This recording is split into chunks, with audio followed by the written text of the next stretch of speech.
welcome back to another Sensei Pongcast. I'm your host, Sensei Pong. So, what's up? This is the Halloween special. Hopefully, this gets out by Halloween.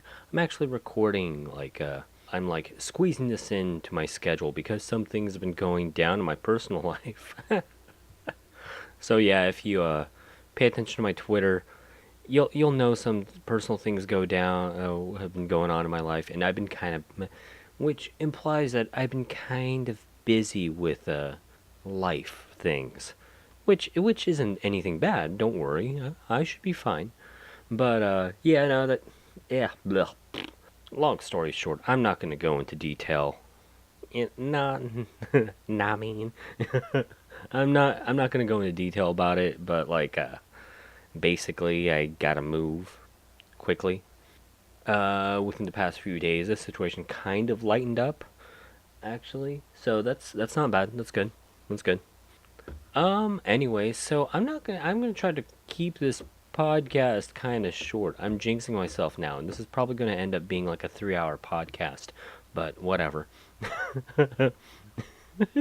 So let's not call this a mini pod. Let's just call this a regular podcast. The Halloween special. Oh yeah, and the other thing that's been going down in my life is I had a small accident at work, and I accidentally cut open my thumb with a box knife, and it was I had to go to the hospital because I work a graveyard shift, and because no other doctors are open. Doctors' offices are open at the midnight, 1 o'clock in the morning. So I was just like, okay, well, really the only choice in this area is going to the hospital, emergency care and all that. And long story short, if this is for my international audience that may be familiar with the samurai dramas in Japan, or Kill Bill, when they cut somebody with a sword, the blood just spews out. It was a little bit like that because it was fast, and I hit bone, and it hurt because I hit bone, and I was like, yeah, I hit bone. So yeah, my left thumb has been kind of on hiatus and light duty. So yeah, that's basically it. It made me kind of sad. I was right after I got the right after I'd cleaned up a little bit, literally a minute or two after I cut my thumb open, I was thinking to myself, I was like, oh no, Super Mario Odyssey releases in a few days. No, my left thumb. Yeah, that was I don't know if I should feel proud about that or stupid. That was one of my first concerns. I was like, no, Super Mario Odyssey comes out. No, I'm not gonna be able to play Cuphead. Anyways, yeah.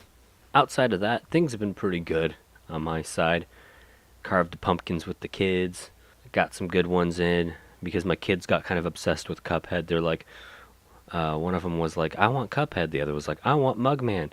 And then the other one was like, well, I have kind of a small pumpkin. Can we do anybody else? I was like, sure. So we drew the face of the devil character, the devil from Cuphead, which actually made for a pretty good pumpkin because it was just your generically spooky character, but if, spooky jack-o'-lantern.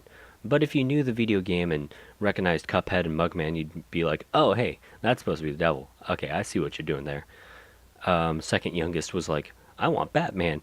And I never thought about this before, but I saw it on a Google image search or something like that. But I cut out the bat signal in the back. So if you put the pumpkin with the light in there, up against a wall, it creates a bat signal right on the wall. So that was actually really cool. I was like, dang, this Batman design is pretty simple, but that bat signal in the back makes it just freaking awesome. And then my absolute youngest, that's him being obsessed with Mario. We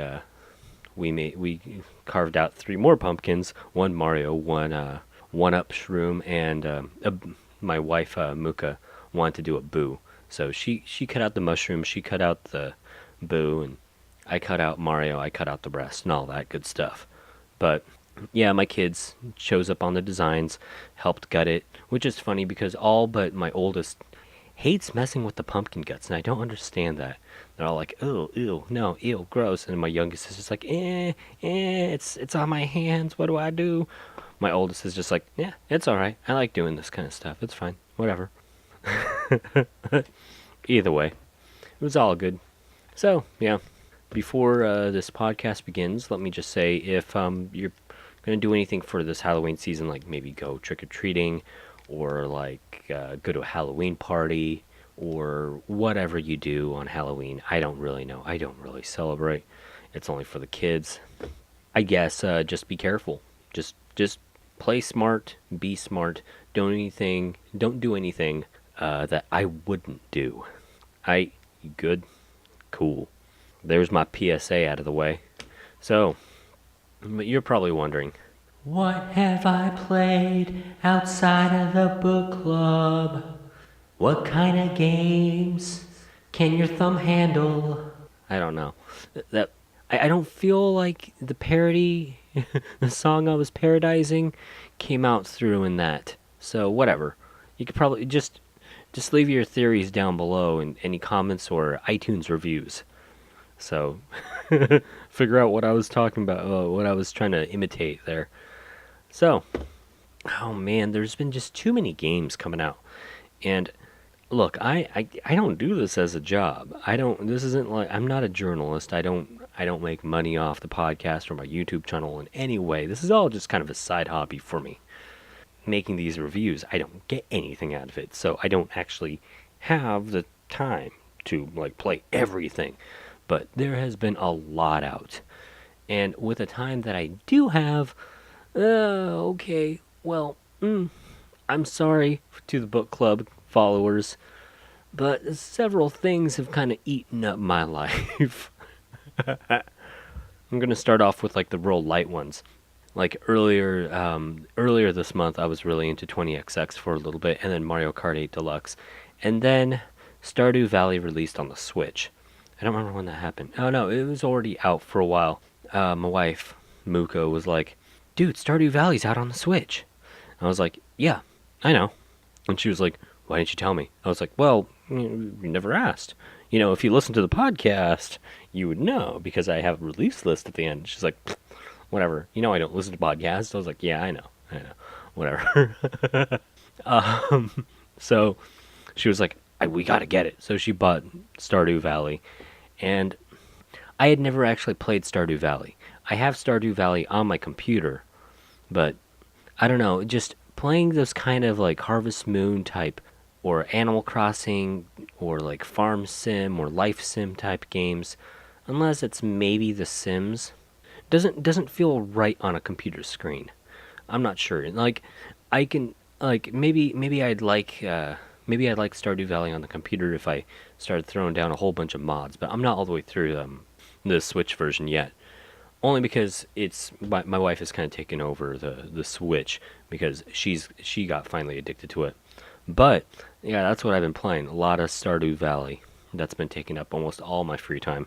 And the other one that's been taking up quite a bit of my free time has been Cuphead. if you haven't picked up Cuphead, it's available on PC, Steam, and Xbox One. And this game has been in development for, I want to say, at least 4 or 5 years. I'm not exactly sure. It's a small indie team. It's all hand-drawn cell animation in the spaghetti noodle style of the 1930s, like Max Fleischer, like Felix the Caddy type, or Popeye type cartoons. People are constantly saying like old Disney cartoons. No, Max Fletcher. Disney would not go real freaky like this with like the weird, like kind of creepy, like I don't know. Y'all know what I mean. If you're an animation buff, I mentioned Max Fletcher because you'd appreciate that because Max Fletcher is a forgotten person because Disney squashed him. I feel kind of sad about that. But either way, what do I think? What do I think of these games that I got addicted to before my thumb accident? Well, damn, I'm a freaking Cuphead, man.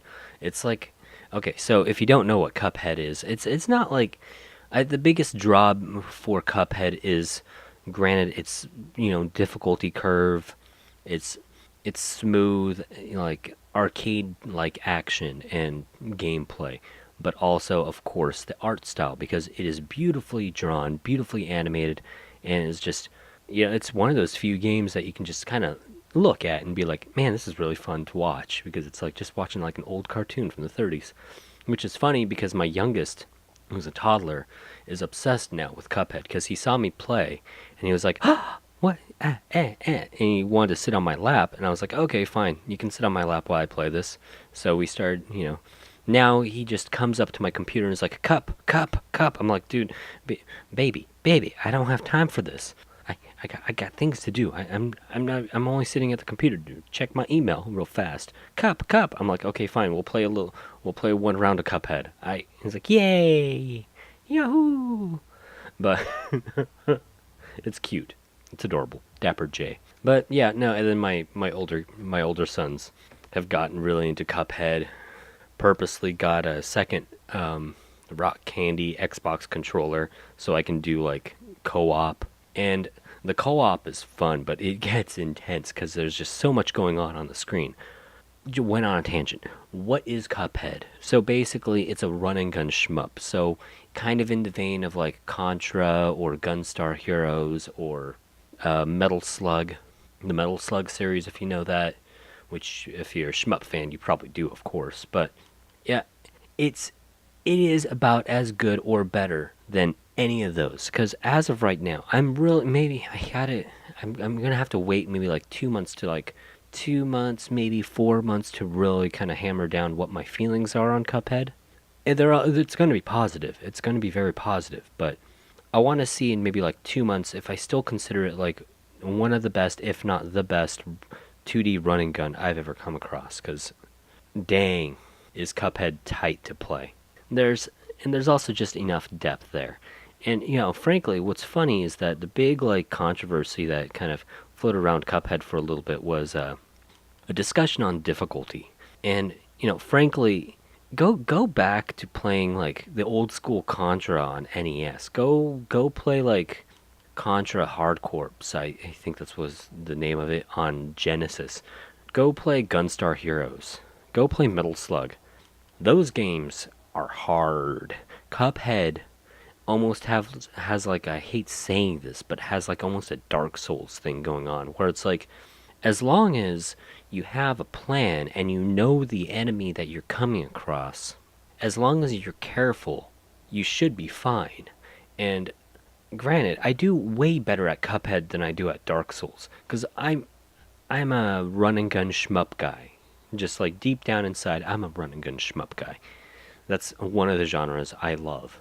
So, granted, I handle myself in solo pretty well.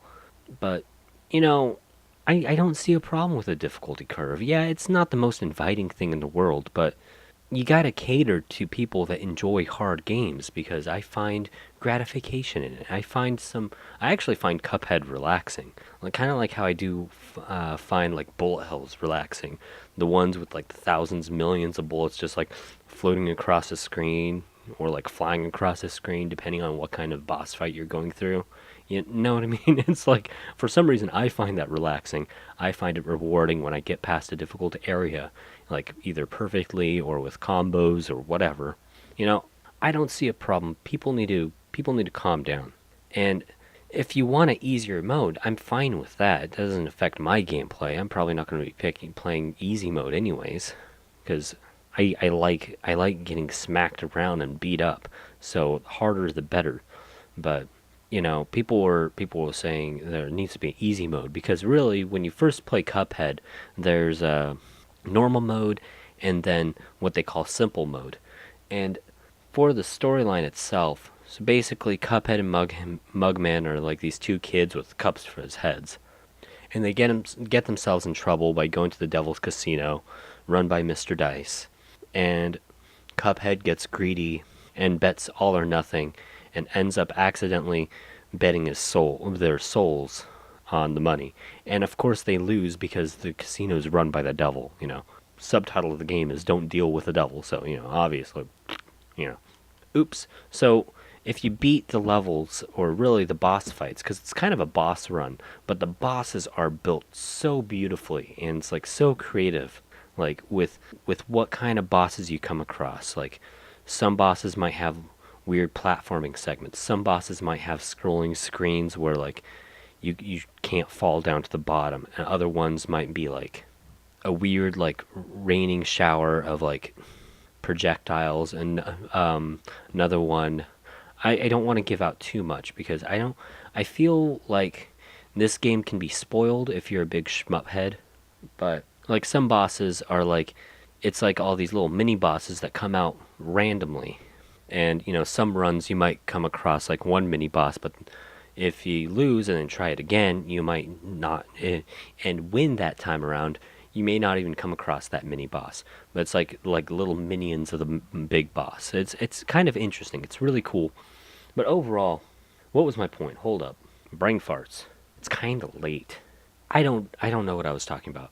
My point is, I don't have an issue with this difficulty curve. That's what it was. One thing, okay, so like when you beat a boss in normal mode, you get a thing called a soul contract, which the devil is telling you, hey, I can let you off the hook as long as you collect the soul contracts of all the people that are in debt with me, which ends up being pretty much everybody in the world. And I'm thinking to myself, man, no one's living their life without any kind of sin. Is this some kind of deeper parable?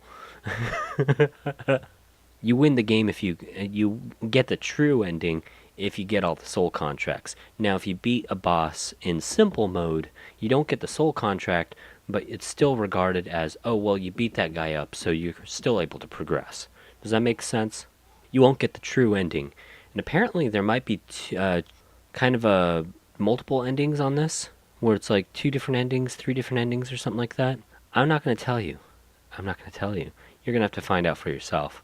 Either way, one way or other, because I haven't actually beaten it all the way through. I haven't been able to sit down because of my freaking thumb accident.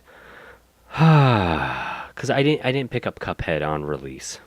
I had to wait a little bit. But, oh, my thumb accident. This thing has really thrown a wrench in my chain. A wrench in my... got that wrong. A wrench in my gears here for like trying to like sit down with some of the games I've been wanting to play recently. I'll go into that in a little bit. But overall, Cuphead gets a huge thumbs up. I'm going to say it gets like an A grade, maybe like a 9 out of 10 at the moment.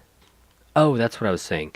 I forget who mentioned it. Maybe it was on the Podquisition with Jim Sterling or the Co-optional podcast, where they're saying one easy way to get an easy mode in there would be just add extra HP, because that's what really hurts people, because like you make one small mistake, it can pile up, and without any like perks or power-ups or whatever, you have 3 HP, so you can only get hit 3 times in a boss fight or a level. So some people have serious issues with that, because maybe some sequences of a boss fight might be really hard for them or whatever, while other sequences, like different phases of a boss fight, might be easier.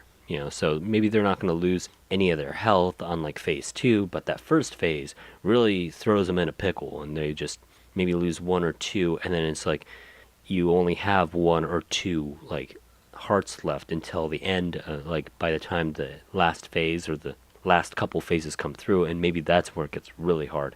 And maybe if you had that extra piece of HP, you'd be able to get through it. I don't know. I'm just saying, that's one way to make it just easier. Because frankly, I wouldn't say Cuphead is as hard as like some of the old school games, and it's not even so much because of mechanics. Because like something like Contra is pretty tight. It controls really well, but it just like barfs a lot of enemies at you.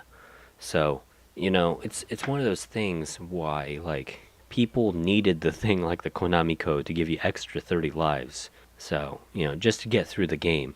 And even then, if you have 30 lives and trying to get through the game, that's still no easy task in Contra. Sometimes some things are just unavoidable.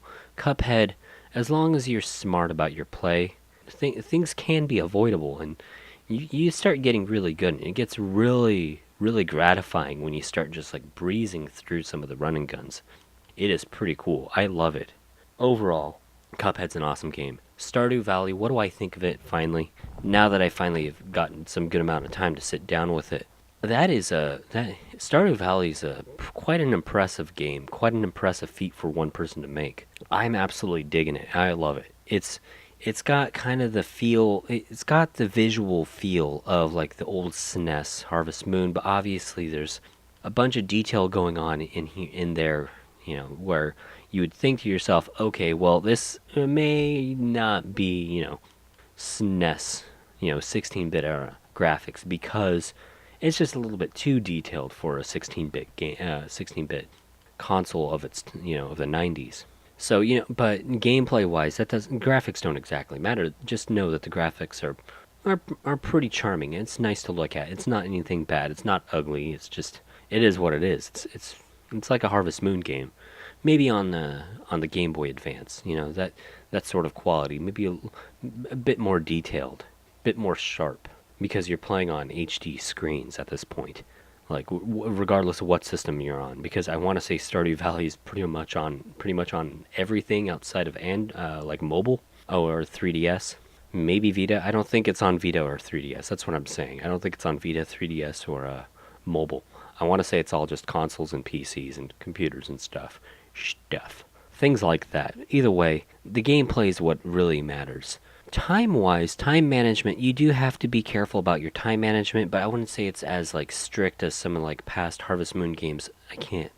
Nothing's really coming to mind at the moment. Maybe Harvest Moon 64 was the harder one, if I remember right. I'm probably getting this wrong, but I want to say that like overall the game gives you more than enough time. It feels kind of like a Rune Factory in that sense, because you have areas that you can explore and dive into, like the mines. But even if you do that, you still have a little bit of time in the beginning of your day to take care of the farm, and at the end of the day to take care of the villagers at like the pub, or well, really the saloon, or maybe their houses, whatever, as long as you're managing your time. So that's cool. It's not, if you're a Harvest Moon veteran or Story of Seasons veteran or Rune Factory veteran or Shepherd's Crossing, if y'all know that game, that's a pretty good game, but put that aside for a second. We can talk about Shepherd's Crossing at another time. It's fun, but you can kill your animals and slaughter them. That's what makes it awesome. It's kind of a gone by series, but if you're a veteran to these kind of games, you shouldn't have any issue with really your time management. It's going to be more like the crafting system, because really what Stardew Valley feels like is like a hybrid between like Terraria and Harvest Moon, where like you've got a hybrid between Terraria slash Minecraft, Harvest Moon, and Rune Factory, because you have a few elements of like exploring and dungeoneering, like, but very light, kind of like Rune Factory with a deeper storyline and all that, and branching paths. But you've got the crafting and like recipe depth and like just world depth that Terraria Minecraft has, but it's still overall like a Harvest Moon like game, if that makes any sense. So I would highly recommend it if you love Harvest Moon. I would highly recommend it if you love any game like it, like Story of Seasons. Anyways, that's my 2 cents on that. I'm loving it. I haven't played it all the way through. I'm not sure if you can play these kind of games all the way through, but what I'm saying is I haven't gotten like super far. I've gotten far enough in it to know exactly what it is, but I love it. I think it gets an A. It easily gets an A. Yeah. Probably 9 out of 10. It's just give it the same grades that Cuphead has. I tend to have good choices when I pick up my games. I'm not one of those Metacritic Nazis where I'm just like, if it's under 7, I'm not gonna play it, Because there's a lot of games I love that's under 7, and under 5. What is Dapper J doing? He's just like yelling, Mario, Mario, Mario. I don't know what's going on. Anyways, point is, so yeah, those were the games that basically took over my gaming life outside of the book club, and it actually kind of started hurting my book club games, because I was like, no, I kind of just want to play Cuphead right now. No, I just kind of want to play Stardew Valley right now. I'm really feeling this. I'm really feeling it. But after my thumb accident, here's the thing.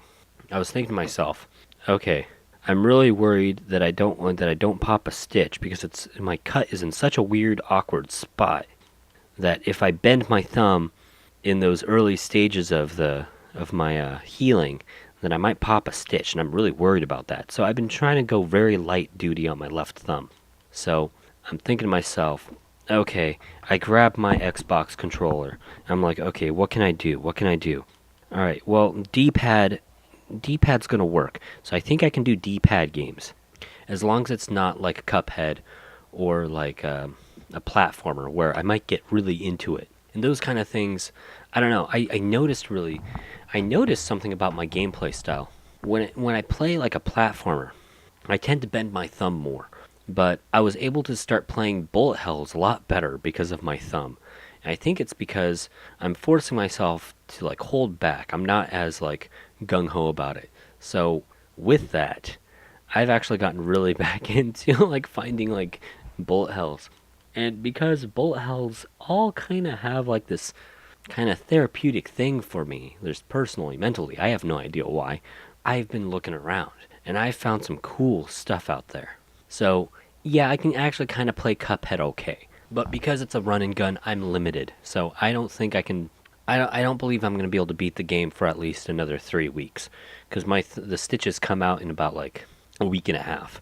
And I'm not sure like how dexterous my thumb's going to be after I get the stitches out. We'll see. I'm pretty sure I'm going to be fine. And I'll be back to normal gameplay abilities when my thumb fully heals. But because of that, I'm just like, I can't really play running guns at the moment. And then I realized, messing around on my Xbox controller, testing out my thumb, I'm like, oh man, the D-pad's not the issue. It's the analog stick, because there's a lot of movement going on. I'm like, oh man, this is gonna be bad. And I'm thinking to myself, oh man, I'm not sure if there's going to be any way I can play Mario Odyssey. But look, I don't give up. I don't give up. I played Mario Odyssey, and it is awesome. I haven't played a lot of it because I don't want to overstress my thumb, but I've been going at it pretty relaxed because frankly, 3D platformers are definitely not as intense as 2D, but because I'm using analog stick, I'm bending my knuckles, and I don't want to pop that stitch. Because of that, thinking it through, I tried it a little bit, and I was like, yeah, this is probably a bad idea. It doesn't exactly hurt, but this is probably a really bad idea. But twin stick shooters are completely out of the question. So, let's say hypothetically, you hurt your thumb the same way I do, and you get stitches in there. What kind of games should you be playing if you want to keep on playing? Like you want it, but you don't want to mess with your left hand. What do you do? What do you do? Well, I actually was thinking to myself, okay, well, this is perfect because the visual novel and text adventure month came in. So as long as I'm typing and only using my right thumb for the space bar, I should be in the clear for all of them text adventures. Visual novels are obvious because that's just, right hand on the mouse. Might have to get a fight, might have to get a hitbox. So all I'm doing is, using my fingers, not my thumb. I have noted here the flight stick. I actually ended up trying the flight stick on Cuphead, and just playing anything with the flight stick is just a challenge in itself. If it's not a game that you would think, oh, that would be great for a flight stick, Dude, Cuphead, look, since you can rebind the controls on Cuphead, if you already have it, and you've got a flight stick, play Cuphead with a flight stick. It's going to be awkward. You're going to like it if you like hard things. It's going to be fun. But, yeah. It's like, I'm sure there's somebody out there that's figured out how to play Cuphead with a DDR pad. I want to see that. That seems stupidly intense. Anyways, where was I going with this? So, bullet hells. Let's talk about that.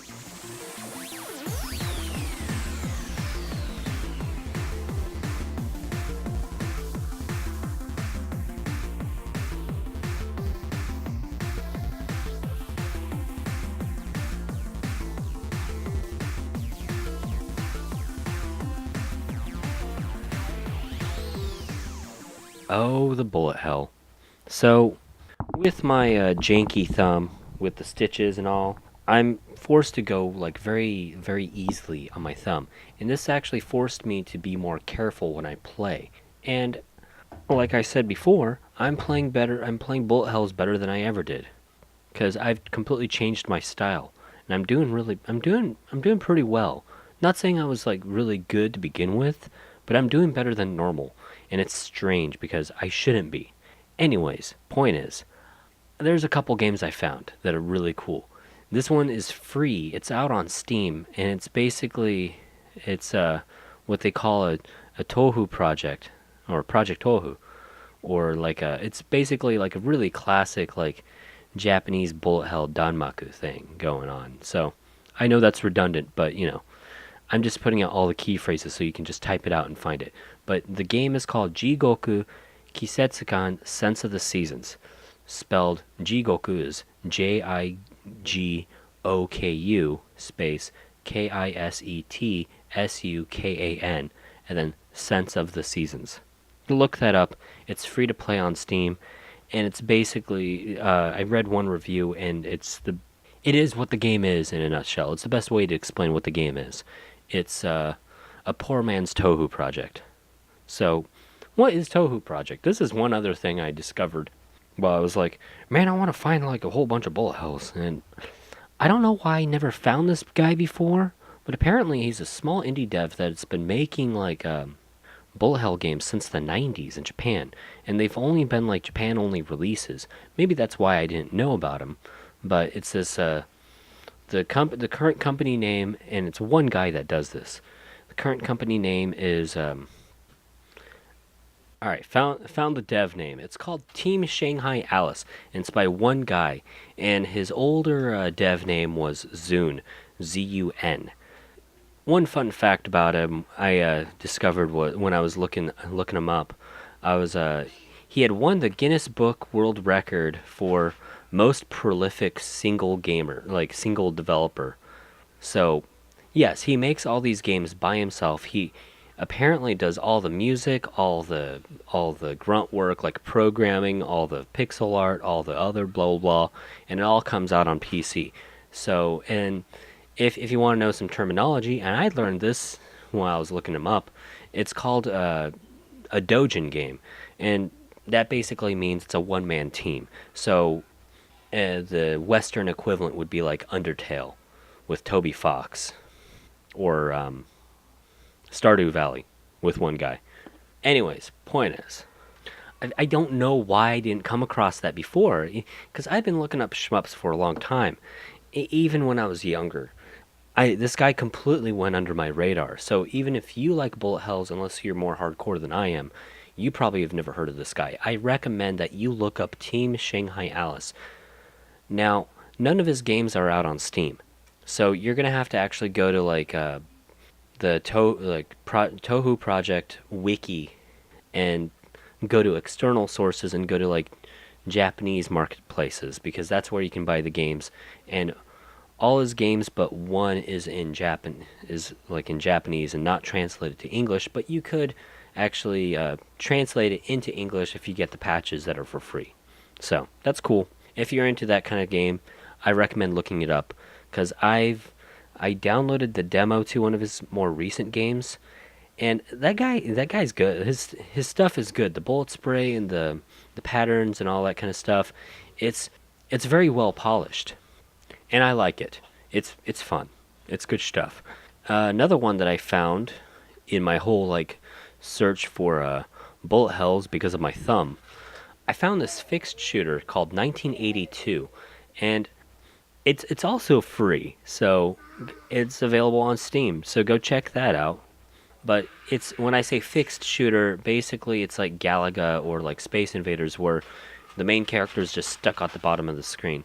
And it seems to me that it's slightly randomized, but overall follows like a certain pattern of like certain enemies start coming out, if that makes sense. Oh, I should write down the other one that I found before I forget it, because I still want to talk about 1982. Overall, really the game is just an homage to like old arcade fixed shooters.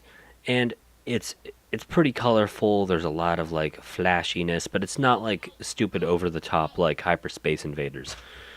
Like I don't mind Hyperspace Invaders. If you've played that game, you can look it up on Steam if you don't know what I'm talking about, but it's not like seizure inducing.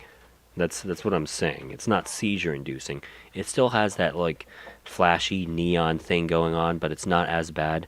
It more focuses on the actual gameplay. So I appreciate that because you sometimes play like these super flashy games for like an hour and your eyes are just like make it stop, and I'm just like, you can have a fun game without the the barf of neon. You can have fun. You can still feel 80s without a barf of neon. Look at anything from the 80s. It's not a barf of neon. Like Centipede. That's a classic. There's no neon going on. It's not like barfing at your, like it's not ripping your retinas out. I don't know why. Maybe they just want to be like, maybe they're like, well, the computers these days can handle it, so let's just throw in as much like lighting and particle effects as possible. But with 1982, it does have a little bit of that going on, but it's not as bad as you'd think. Which is why I actually rate Jigoku Kisetsuken higher than 1982, only because, well, it's not ripping your eyeballs out for attention. Now, Echoes Plus is the other one I found. Now, this is a twin stick shooter, and this is where I finally decided I'm not going to play any twin stick shooters while my thumb is, while my thumb is healing. I just wanted to try it out because it's free on Steam, and it looked pretty good. It feels a lot. It takes a lot from like Geometry Wars. No, but what was that called? I'm brain farting. Geometry. Maybe it was Geometry Wars because I'm getting mixed up with Geometry Dash. Yeah, it was Geometry Wars. Geometry Wars.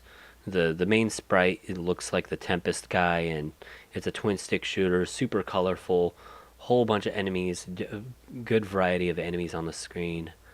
You know, awesome twin stick, classic like modern twin stick. Good game series if you love twin stick shooters, like maybe like Binding of Isaac, for example. But want something that's like bullet helly and hard, like really really freaking hard. So go check that out if you don't know it. But Echoes, it's more arcadey. There isn't like a whole bunch of modes or anything, but it kind of has like an Asteroids vibe, only because when you first start out, the only enemies on the screen are asteroids floating across the screen. They're not really enemies, but new enemies get introduced as you progress through the game and aim for a higher score. Really, it's a score rush type game. It's not the kind of game that you might get like necessarily addicted to, because I'm not sure what there is in terms of like progression or like goals outside of like just trying to get a better score. But overall, I really like the game. It's the controls are tight. It doesn't actually require that much from my machine in terms of like resources. It's pretty good. I like it. And it's got a real twin stick feel to it, which means chaos. Not so much like a controlled chaos like a bullet hell, where it's like, precision and threading that needle be the thing. It's more like being able to dodge and react as quickly as possible, like Geometry Wars. So if you're into that, go look up Echoes Plus. I highly recommend it. It's got a real classy vibe to it. Anyways, what other kind of games am I still able to play with my thumb? Basically my entire library of bullet hells, which I'm not gonna list through for you. I've got a bunch of them. What are some notable ones, though? I guess Refrain would be a notable one, because I like that game. But not as much as like Blue Revolver or Crimson Clover. Those are better. I should probably stay away from Bit Blaster. I feel like Bad Caterpillar might be a bad idea, because I tend to like smash the button on that one. Maybe Star Mazer. Star Mazer DSP. There's a good one. Switch and Shoot would be real easy, because that's just a one button game. It's like a super bargain game on Steam.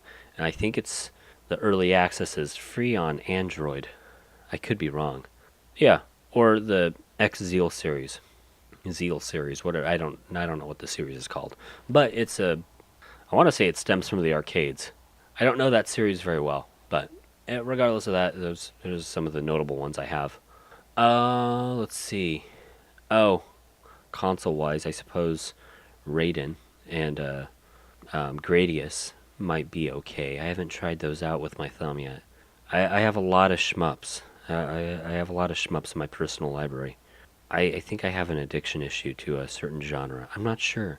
What were some other games? Obviously, StarCraft, Civilization, any kind of strategy game where it's mostly just mouse work and maybe a few keystrokes here and there. So, I was like, okay, we could do that. But yeah. Oh, traditional RPGs. Even if I have to use the analog stick, Muka was telling me that when she'd get like really lazy when she was a kid, she'd just like twiddle around with her pointer finger. And I was thinking to myself, well, JRPGs don't require like reflex, so I'm sure I can do that. Final note on here is before I wrote these notes a while ago because I was meaning to record this episode a while, like last week, but personal things came up and I couldn't get to it. But it says stay away from Cuphead. I think this is like take 3 of recording the Halloween special. It's been a busy, busy month in my personal life. I haven't been able to do anything. Hopefully next month is going to be easier. Maybe I'll go into detail later about what I'm thinking about doing with this podcast. Because I've got I've said this before, but I've got big ideas.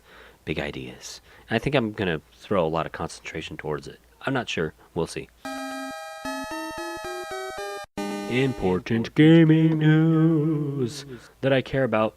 So there's been a lot of news in the gaming world. So I'm only going to cover like a few things. Because I don't, like I said before, like I always say, I don't want to just be another parrot. This ain't your mom and pa's gaming podcast. This is just some grumpy old gamer ranting and rambling into the void.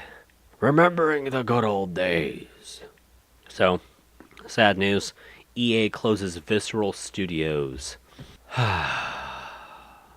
Look, you might be sad, you might be surprised, you might be thinking to yourself, oh, well, we're never going to see Dante's Inferno again. We'll never see Dead Space again. You're probably right on that. And no, we may never see a single-player focused Star Wars game ever again.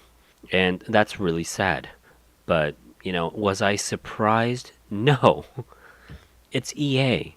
What at this point, anytime EA buys out another company, I think it's safe to assume that company will shut down within a few years. Just expect it.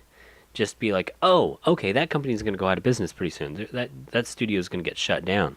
Because EA is a monster, and they like to give you your eternal anguish. That's what they do. But with this, what do I have noted here? About that Star Wars game, it could have been good. I'm not sure. Visceral does a good job. They did a good job. They were great before they got bought by EA. When they finally got bought by EA, bigger fans than me would say, well, the feeling changed. And I wouldn't be surprised about that because it's not something I would have, it's not something, it's something I've seen in the past with EA bought properties and stuff. EA can't make games. We need to understand that. They're like Konami, but far bigger and scarier because they will destroy companies you love. Unlike Konami, that just doesn't care. Does that make sense? Konami may not be a good company, but EA will destroy companies. They are the behemoth of the gaming industry. They consume, they destroy. They're out to conquer. That's all they want. So, in terms of the Star Wars game, yeah, it could have been good. I'm not familiar enough with Dead Space or the Visceral Studios or anything, but I'm kind of sad because I was actually kind of looking forward to a single player Star Wars game. I would have been like, I've been wanting something like that for a while. Like the good old days. Like crap, what was that called? Not Rogue Squadron. That's a good game though. Or Rebel Assault. Rebel Assault 2 was really good. For its time, for its time. We'll say that, for its time. As I recently picked that up like a few years ago. Hasn't really aged well. Still fun, but it hasn't really aged well. What was it? Was it Dark Forces? Yeah, I played the 64 version because that's what I had when I was a kid growing up. I didn't have the PC or Mac version, but yeah, I think it was Dark Forces. Just look that up. Just look. It's gonna bother me. Yeah, Star Wars Dark Forces. Ha. Yeah, Dark Forces. 9 out of 10 on Steam, 4.4 on GOG, 4.5 out of 5 on My Abandonware. Yes, Dark Forces was pretty good. Kind of empty, from what I remember last time I played. And when I say last time I played it within the past like 7 years. But it was still fun. It was still pretty good. You know, definitely not the best first-person shooter of its time. It's only fun because it's Star Wars. And if I remember right, you get those Wilhelm screams every once in a while. But, you know, thinking about like these older games and single-player campaigns, it's not going to happen anymore. I'm sorry. I do have noted here, it makes me sad, since there ain't any more good single-player Star Wars games outside of possibly the LEGO games, if you could really call that single-player, since co-op is obviously the focus for the higher fun factor of roughly 10.21 out of pi. Why did I write that? I write the most incoherent notes. But my point is, look, we should have seen this coming once EA bought Visceral, whenever that happened. I don't remember. It was like several years ago, right? It's just another studio EA ate and killed, which reminds me of the moniker that I've given them always, like Eternal Anguish, Eater of All, or Evil Agony is the new one that I thought up the other day. But yeah, but this made me curious. And I looked it up, and I typed out a few small devs and big devs, a nice little list of all the companies EA has pooped out and eaten and destroyed, and some of their popular games. Maxis. For all intents and purposes, yes, the Maxis brand is still technically around, but Maxis is dead. Let's face the facts here. Maxis is gone. Maxis has been known for SimCity, The Sims, Sim Earth, Sim Ant, all the Sim games, all the creations of Will Wright. And as far as I know, Will Wright doesn't work for EA anymore. Well, actually, this was funny because like a couple days ago, Larry Bundy Jr., aka Guru Larry, came out with a video of 5 devs that got destroyed by that were destroyed by EA, and I watched that. That was pretty good. But there's a few others here that, you know, Danger Close, creator of Medal of Honor, also known as EA Los Angeles and before DreamWorks Interactive, Westwood Studios, popular for Command and Conquer and some other stuff. Origin, which did Ultima and Wing Commander, which makes me sad because I love Wing Commander. I love Command and Conquer. There's also Bullfrog, where he was Larry Bundy was like Peter Molyneux. He always throws crap at Peter Molyneux every video, but he was like, you know, this one time he's saying, look, I'm not saying I absolutely hate Peter Molyneux because blah blah, Bullfrog Studios Dungeon Keeper, what have you. There's also Mnemonic Studios that did Spellforce and Battleforge Black Box games, the creators of Need for Speed and Skate, and one he didn't mention, but I'm going to mention because I always mention it every time I talk about EA being absolute garbage of a company, is PopCap. PopCap, for all intents and purposes, is a dying husk of a soulless shell of what it used to be. And it makes me sad, because I loved PopCap games when they were big. Granted, PopCap hasn't been around for like super long, and so I didn't grow up with it when I was a kid, but when I discovered them when I was like in either in high school or college, I was like, these guys are awesome. These guys are definitely my favorite puzzle game company of all time. And then they got bought by EA, and I was like, oh, this could be bad. At that point, I think I wasn't like completely on the bandwagon of absolutely hating EA and not buying EA products. But with that, yeah, I think PopCap was the eye opener for me. It was like, yeah, Westwood got bought, and I don't think I knew that Westwood got bought. I don't think I knew that Origin got bought. I just knew Command and Conquer games and Wing Commander games hadn't been coming out like on schedule that you'd think they would, or Ultima. So that kind of stuff. But EA, they've done it again. Moving on to some other kind of fun news.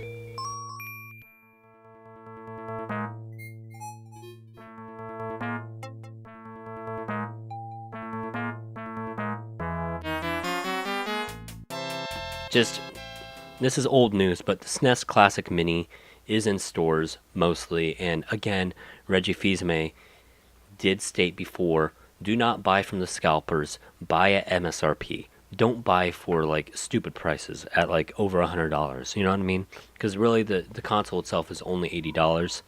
Well, only in quotes. It's $80, but like, or $70 or whatever it was. Regardless of that, it's like don't buy it at a higher price. Go to Target or Bed Bath and Beyond or whatever. You know what I mean? Just do that. With that, something interesting that popped up. A rumor of a patent for a Game Boy leaked out. I'm not sure what this means. This could mean a Game Boy Classic Edition. And if they do have a Game Boy Classic Edition, I'm not on like the big bandwagon of being like, well, there's no need for that. That sounds dumb. That sounds stupid. Personally, I'm thinking to myself, no, that's not dumb. That would actually pretty bad A, because if we're talking about Game Boy games and Game Boy Advance games all on that one system, the library of choices of excellent games is just too big. So let's bring it down to Game Boy Color, because damn, that'd be just too big. You could easily fill up 20 games, 30 games, 50 games. I could probably give you a very good list of 100 games that were all just Game Boy and Game Boy Color games. I actually typed out a list of things, but before I really talk about this kind of thing happened before the SNES Classic came out and before the NES Classic came out. So I think it might be pretty safe to like assume that a Game Boy Classic edition might come out. I'm guessing it wouldn't come out. It's definitely not coming out this year. If it's coming out next year, it's going to be very late last year, like next year's holiday season, around like American Thanksgiving and Christmas.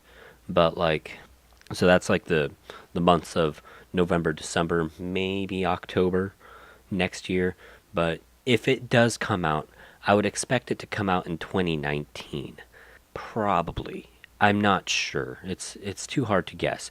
Nintendo's got too many things on their plates. They're re-releasing the NES Classic. They're pumping up Switch production, all sorts of stuff. So they've got a lot on their plates in terms of their factories trying to output like actual products, like hard products. So I'm assuming like 2019, at the very, very earliest, the next holiday season. But I wouldn't bet on that. But with this, I was reading from a game journalist site. I don't remember which one, but they were like, I don't see the point in this. There's nothing good on the Game Boy. I'm thinking to myself, are you cereal, dog? You cereal? So the first thing that came to my mind that people would love and hang on to was obviously Tetris. So yeah, it's that in itself. Okay, granted, you're not going to want to buy a $50 to $80 Tetris machine. That's stupid. But with everything else you can throw on, what else could you throw on? Now, hypothetically, if there was a Game Boy Classic Edition, you have to have Tetris. Even though it is a third party, Nintendo will find a way to license that out. They have to have that. Tetris is like the biggest selling. I want to say Tetris, the Game Boy Edition, was like the biggest selling game of all time. So, you have to have it. It's obviously the big poster child of the Game Boy. But what other kind of games are there on the Game Boy to get you thinking of like, oh, actually this is a good idea. Let me sell you on this idea. I'm not saying go buy a Game Boy Classic when it comes out. I'm just saying, like, if you're into building your own Raspberry Pi emulator, or if you're into collecting Game Boy games, here's a fun list. So first party titles, obviously, these would be easy for Nintendo to throw out. I've got Dr. Mario, Legend of Zelda, Link's Awakening, Legend of Zelda, Oracle of Ages, and Oracle of Seasons, Pokemon Red, Blue, and Yellow, Pokemon Gold, Silver, and Crystal, Pokemon Pinball, Pokemon TCG, well, the trading card game, Pokemon Puzzle League, Super Mario Land 1 and 2, Wario Land 2 and 3, Kirby's Dream Land 1, 2, and 3, Metroid 2, Samus Returns, Donkey Kong, Super Mario Bros. Deluxe, Mario Picross, Golf, Tennis, Kirby's Block Ball, Yoshi, that weird like egg puzzle game thing, Donkey Kong Land. Third party games, I've got Castlevania, Final Fantasy Adventures, Shantae, Metal Gear Solid, Gator's Revenge, Keeks, Gargoyle's Quest, Pac-Man, Ms. Pac-Man, the Galaga Galaxian Combo, Contra, Kid Dracula, Mega Man, well, the Mega Man series, Tetris Attack, the Harvest Moon 1, 2, and 3, the R-Type series. I forget how many came out on the Game Boy, but, and on here, I typed out the list never ends. I've got Radar Mission, Burger Time Deluxe, Balloon Kid, Dragon Warrior Monsters, Lufia, Dragon Quest III, Bases Loaded, Avenging Spirit, Bomberman, Bomb Jack, even though I think that's a garbage game, but for some reason people love it. You've got Bonk's Revenge, Legend of the River King 1 and 2, I believe, and Side Pocket. And if you want to talk about obscure games, or games that I don't think would happen, you've got Tetris 2, Tetris Blast, Zoop, Mr. Doe, Bugs Bunny, Crazy Castle 1, 2, and 3, Prince of Persia, Paperboy. So really, and I didn't actually really think this list through. I wasn't actually like sitting down for a very long time. I pooped out this list within like 10 minutes. I was like, okay, find me a list of the best. And I was like, okay, I like these ones. Let's type these out. And I was thinking to myself in my head, oh, yeah, that reminds me. Contra. Yeah, Contra was pretty good. Keeks was pretty good. Gator's Revenge I love, even though it's a pinball game. But, you don't have any pinball games on this. So I was like, okay, whatever, let's throw that in. Oh, Alleyway. Alleyway is a good one. That's a first-party title. I don't know why I'm typing this out on my notes. I'm never gonna come across these notes ever again. But Alleyway is a good one. Yeah, thinking about Kirby's Block Ball. There you go. I just thought of another one.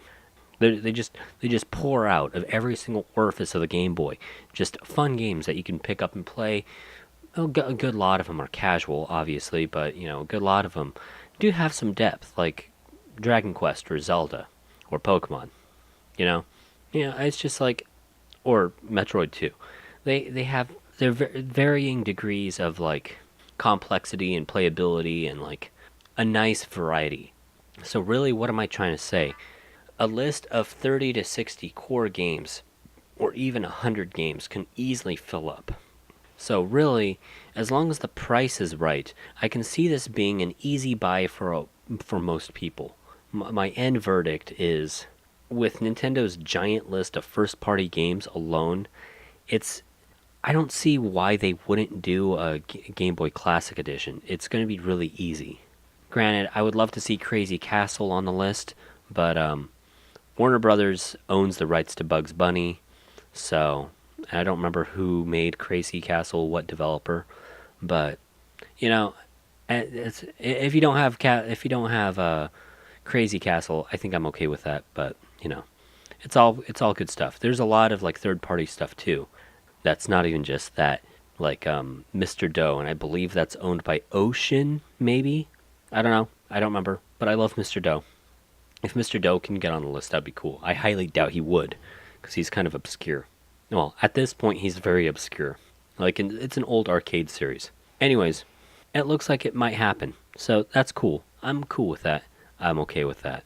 Now, don't ask me about Game Boy Advance games or Game Boy Advance Classic Edition, because I'm going to have to sit down with that one and really think out a whole bunch, because the library on that is just monstrous itself. Obviously, you've got Pokemon. You've got all the Super Mario games. You even got Sonic Advance. Those games are pretty good. It's just it gets ridiculous. It just gets ridiculous. Now, something else that I typed out here in my notes, thinking about like these retro consoles and whatever, like playing to nostalgia, pandering to us older folk. I was thinking to myself, Oh yeah. Well, this is technically old news, but I don't think I've ever mentioned it on the podcast. But the Super Retrocade, the price is like $60 American dollars, and I looked up on the site. It said there's over 90 games, which probably means like 91, and basically it's a Data East Capcom machine. So that's cool. I'm okay with that. Let's click on the website real fast because I don't always trust my notes. Yeah, 59.99, basically $60. Some of the games include Mega Man 2, Strider, Final Fight, Bad Dudes, Burger Time, 1943, Ghost and Goblins, Mega Man 3, Knights of the Round, Sun, Fighter's History, Captain Commando. It's a little hard to read. Joe and Mac and Side Pocket. 1943 is on the list. It's a done deal for me. No, I wouldn't buy a $60 1943 machine. Oh man, my stitches are itching. I'm gonna stop talking about that because that's gross. Y'all probably don't want to hear about it. Anywho, yeah, Bad Dudes. If I remember right, that's a beat 'em up. Yeah, so it doesn't have a release date yet, but for like 90-ish games, over 90 games, whatever, with a lot of Data East and Capcom stuff in there, for $60, that is actually a really good deal, and it's by Retrobit. And as far as I know, Retrobit tends to make pretty decent stuff. So I would assume that it wouldn't be like super cheap quality. It should be pretty decent quality for what it is. And it looks like it's got USB hookups and 10-foot super retro controllers. That's what it says on the site. So I'm assuming, yeah, it comes with two controllers, and the 6-button USB controllers are compatible with your Mac and PC. That's what it says. There's also a save state function. So, that's all pretty cool. Honestly, if you're going to buy like a plug and play anytime this year, like a retro plug and play, I might have to recommend this one, unless you really want those RPGs on the SNES Classic. It says available holiday season 2017, hasn't released yet. So I'm assuming maybe it's coming out on like Black Friday, because that's the big American shopping day, and who knows? Hopefully they come out with it soon, because I'm really curious about this. I'm not going to buy it day one. I'm not usually one of those kind of guys. I'm not usually one to buy things day one. Oh, that reminds me. Thinking about buying things on day one. Oh, snap. Hold up. I gotta, it's past midnight. Oh, snap. Oh, snap. Oh, I gotta wait 6 hours. Okay. Bubsy, the Woolly Strike Back, is releasing in 6 hours. So I gotta record for the next 6 hours, and then you can have like live footage of me playing. Audio footage. This was like the other big like game I was excited for this year. All the other ones have come out. There was already like Breath of the Wild, you had Cuphead, you had Sonic Odyssey. I said Sonic Odyssey because I saw Sonic Mania here. Sonic Mania, and then yeah, you had Sonic Odyssey and Mario Mania. Yeah, those games already came out. So I was like, okay, shabam. Yeah, Cave Story Plus is only $15 regular price on Steam. What the balls? Why is it $30 on the Switch? Seriously, guys. Seriously, when did this release? 2011. Yeah. Drop the price, son. Drop the price. Oh, anyways, yeah. I'm not usually one to get things on day one. So once the Retrobit Super Retrocade drops, maybe, unless you're really excited for it and put a lot of trust in Retrobit, sure, go get it. I'm not stopping you. I can't stop you. But personally, I'm going to wait for those day one reviews of people being like, well, it feels kind of cheap, like, I don't know, it feels good. It feels good in the hands. These games are fun, People that don't really know what they're talking about. But, you can kind of get an idea of how good the product actually is. So hopefully it's good. What's funny is I'm not, you wouldn't think I'm the kind of buyer that would buy these kind of things, because I'm already a retro game fan and all that, and I got a computer, and I may or may not have emulators on my computer for certain things, so I may not be, you may think to yourself, well, you're probably not the, target audience here. And yeah, you're kind of right about that, because the real thing is about as good as it gets, and why pay for something when you can get something for free? But here's the thing, I'm a sucker for this kind of junk. I buy virtual console games. I love plug and plays. So, oops. It's a thing. It's a thing. So, if I'm gonna get any plug and play this year, it's probably gonna be this one. Just saying, it's got an awesome list from everything that it sounds like. We'll see. I don't know. Let's finish that up. Oh yeah, that reminds me. Well, thing about plug and plays. Something funny. I heard this on the Go Nintendo podcast. Apparently, last month, the highest selling console of last month was not the Switch. The Switch was number 2. And no, it's not the PS4. It was a SNES Classic Mini. With like 3 million or whatever, how many million sold, I don't know. But they didn't, I don't think they gave a number. Let's look this up. That's gonna, now I'm curious.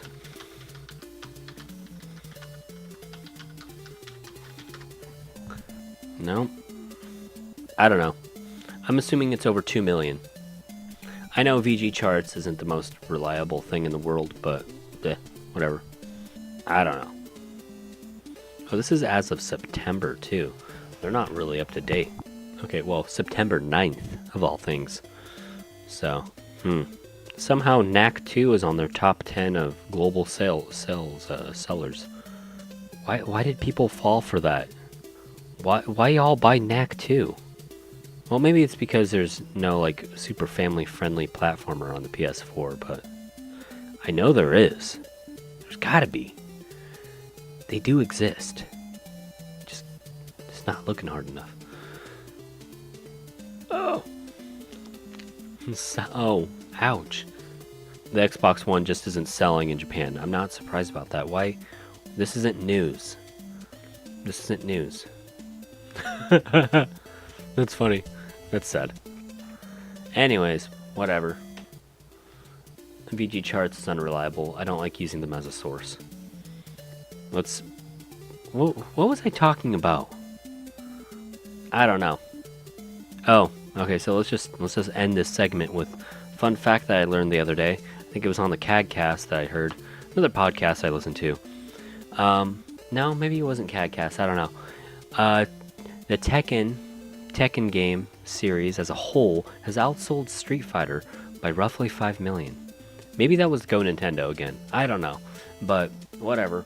Tekken has outsold Street Fighter over the years as a franchise by roughly 5 million. I don't remember what the numbers were. So, yeah. Let's carry on.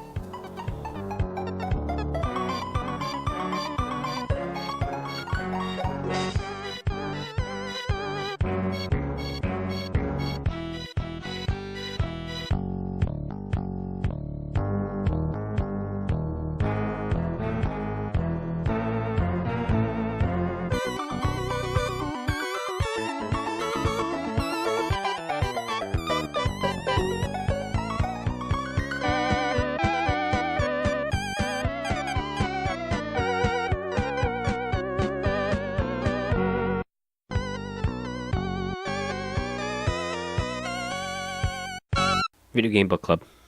So, Zombies Ate My Neighbors. This book club, we played the SNES and the Genesis versions, and we're going to pit them against each other. Now, mind you, kind of like the count, I didn't really play these, because Cuphead and Stardew Valley, and then as of really recent, Mario Odyssey, and then Cuphead kind of like reigniting my love for shmups. And then, like, this past, like, 5 days with my thumb, I've just been like, I just want to play a Bullet Hell now, because I barely have to move my thumb for that. So I didn't really get to play a whole lot. Out of these choices, the games that I did play the most of was Zombies Ate My Neighbors, this Super Nintendo version and the Genesis version. So we were going to pit these two against each other this Halloween because they're classic horror-themed games from the 90s. Fun, wacky, kind of top-downy shooters stuff. So which one was better? And, at first thought, I didn't maybe it was because I don't have that much experience with the Super Nintendo version. I originally thought that the Genesis version would beat out the SNES version, but that wasn't the case. And I'll explain my case here, and I feel kind of sad because I figured my Genesis bias would win this one, but the clear victor is the Super Nintendo. Now, as I said before, I didn't actually play this game all the way through. I didn't really sit down with it for like hours and hours on end, but so I didn't get very far in it because it was actually pretty hard. So, and regardless of that, the reasons why is graphically, the game just looks better on the SNES. And musically, the game just sounds better on the SNES. Control-wise, they're about the same. It's not, I wouldn't say there's any like big difference there. Now, the UI was kind of interesting. The UI is kind of fixed on the Genesis, so it actually kind of smashed things a little bit, like graphically.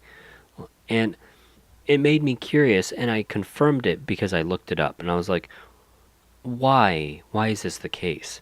And my gut feeling was correct. I think the history was that the Genesis version was made after the SNES, so it's kind of like a port. You know what I mean? Like one was ported to the other. The SNES version was ported to the Genesis, and I think that kind of shows. It is a matter of just slight laziness. Does this mean that the Genesis version is bad? No. I'm not saying that. The Genesis version is still very fun. In terms of differences, I'm not sure if there's many differences outside of, everything that you see right there. So really the difference, saying which game is better than the other isn't like that big of a deal. It just really depends on what do you like better. But frankly, the music is way better on the Super Nintendo. Oh my gosh. And it makes me kind of cringe a little because I'm thinking to myself, yo man, the Genesis should be able to do some pretty awesome sick stuff, but maybe they just didn't have the time, the developers that is, maybe they were kind of rushed, maybe they were crunched, who knows. But overall, I'd have to say, just from what I saw, the SNES version seems like it was the better version, and that makes me sad, because, I've compared Super Nintendo games and Genesis games in the past, just personally, and it's usually kind of a half and half fight, but I tend to lean towards the Genesis. Like, a good example would be The Lion King. I've played the SNES version, I've played the Super Nintendo version, but frankly, I think the Super Nintendo version kind of looks like garbage. And yeah, okay, sure, you get the softer tones in the Super Nintendo musically, but for some reason it kind of fits with the Genesis, and it works, and they did a good job making that port. It's just, I don't know, it feels more like a finished product when you play the Genesis version of Lion King versus the Super Nintendo version. It's just like, because you get like different kind of color palettes and different kind of like, just the way the graphics work. And I know the graphics on the Super Nintendo, the chip, like the graphics chip and all that, is better on the Super Nintendo. But, sometimes when you like make a game for one console versus the other, sometimes it just translates better to a certain console. And I thought that was going to happen with this one. Again, like I said, I have a bias. But my gut was wrong. And the Super Nintendo won this match. So let's make this a little thing here. SNES Gen 1 for Zombies 8. There you go. Genesis 0. There we go. I'm making a little scoreboard here, so if I do this again, we'll have a scoreboard. I'm not going to do this again until maybe like December. We'll do it December. I'll find a game that we can like compare. Maybe it's going to be Bubsy. Actually, screw it. Let's do Bubsy next month. All right. Dang it. That way we can say we're celebrating the release of Bubsy. I can find a copy of the SNES version easy. That shouldn't be hard, right? Okay, if you're curious, Bubsy is going for like $15, $13 on the internet for the Super Nintendo. Bubsy for the Sega Genesis is going anywhere in between $9 to $18. So, there you go. Oh, that's Bubsy too. What you talking about, Willis? Bubsy Sega Genesis, $8. There you go. That's actually a pretty good price. A lot better than I thought. So yeah, let's do that for the next book club. Anyways, I don't know. I don't have much to say about Zombies Ate My Neighbors. It's still fun. I still got a kick out of it. I might come back to it pretty soon. I don't know. We'll see. There's just too many things to play right now.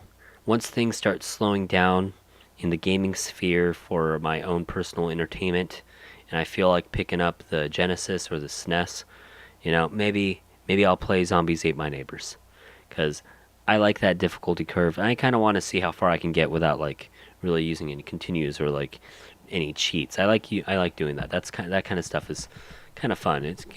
See if I still have my groove. How far did I get? Not very far. I think I got up to level 8.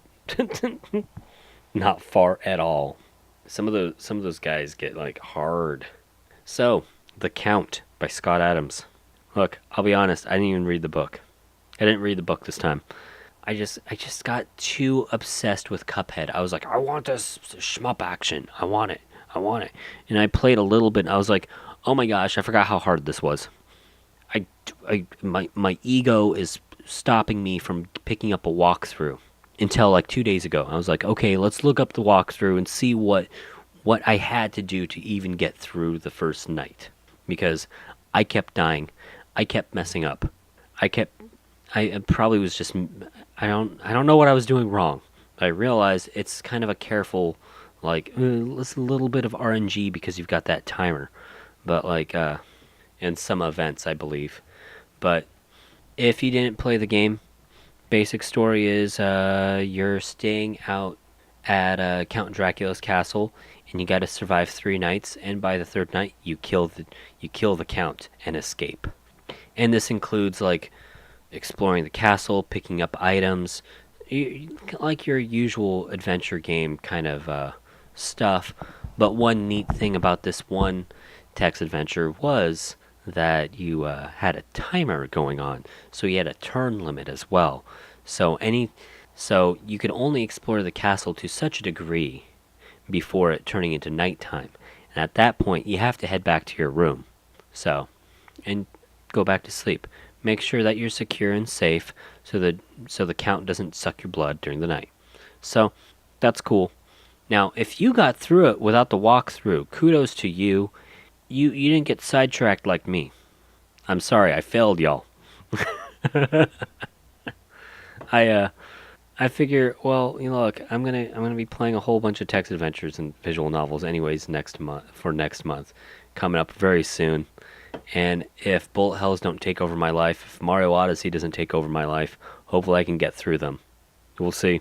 The problem about holding a book club with games that aren't in the popular beat of things. Let's just throw Mario Odyssey on the book club. Screw it. There you go. It's on the list now. So yeah. Do I still look? Okay, so I can't really give you a good recommendation of whether or not I think the Count still holds up, because I didn't really play a whole bunch of it, and I didn't really play it for all intents and purposes. I think I played maybe 15 minutes. And I was like, I want to play Cuphead. I want to play Cuphead, because by the time I sat down with, I should have played the Count first. That's what I should have done. I shouldn't have played Zombies Ate My Neighbors as my little book club assignment.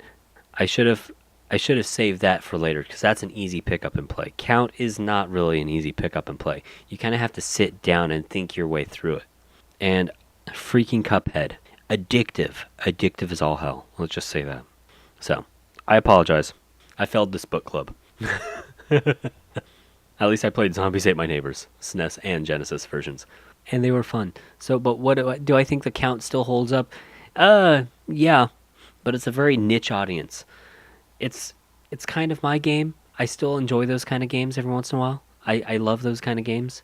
They hold a nice little place in my heart, but I really don't think it's a good beginner text adventure.